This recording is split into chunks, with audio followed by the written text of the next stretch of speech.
Early in the reign of Jehoiakim son of Josiah king of Judah, this word came from the Lord. This is what the Lord says: stand in the courtyard of the Lord's house and speak to all the people of the towns of Judah, who come to worship in the house of the Lord.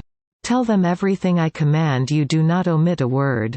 Perhaps they will listen and each will turn from his evil way. Then I will relent and not bring on them the disaster I was planning because of the evil they have done.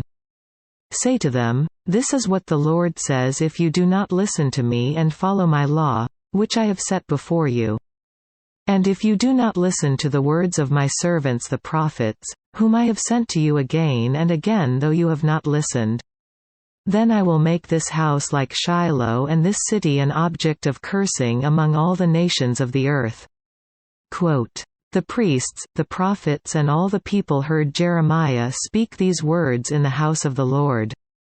But as soon as Jeremiah finished telling all the people everything the Lord had commanded him to say, the priests, the prophets and all the people seized him and said, 'You must die.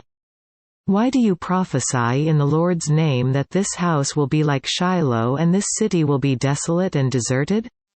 And all the people crowded around Jeremiah in the house of the Lord. When the officials of Judah heard about these things, they went up from the royal palace to the house of the Lord, and took their places at the entrance of the new gate of the Lord's house.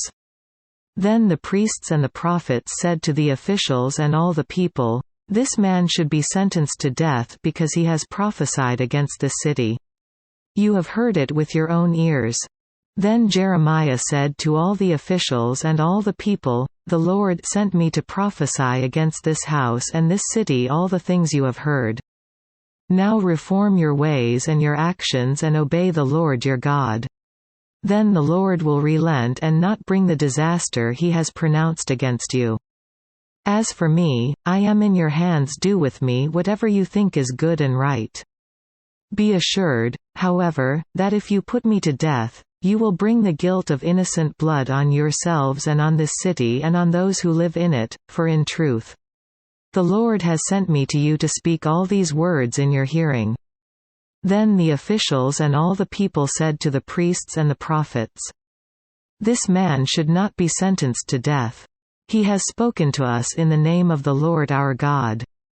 Some of the elders of the land stepped forward and said to the entire assembly of people, 'Micah of Moresheth prophesied in the days of Hezekiah king of Judah. He told all the people of Judah, "This is what the Lord Almighty says, Zion will be plowed like a field. Jerusalem will become a heap of rubble, the Temple Hill a mound overgrown with thickets." Did Hezekiah king of Judah or anyone else in Judah put him to death? Did not Hezekiah fear the Lord and seek his favor? And did not the Lord relent, so that he did not bring the disaster he pronounced against them? We are about to bring a terrible disaster on ourselves. Now Uriah son of Shemaiah from Kiriath Jearim was another man who prophesied in the name of the Lord. He prophesied the same things against this city and this land as Jeremiah did.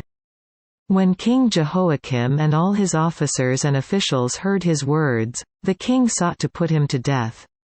But Uriah heard of it and fled in fear to Egypt. King Jehoiakim, however, sent Elnathan son of Achbor to Egypt, along with some other men. They brought Uriah out of Egypt and took him to King Jehoiakim, who had him struck down with a sword and his body thrown into the burial place of the common people. Furthermore, Ahikam son of Shaphan supported Jeremiah, and so he was not handed over to the people to be put to death.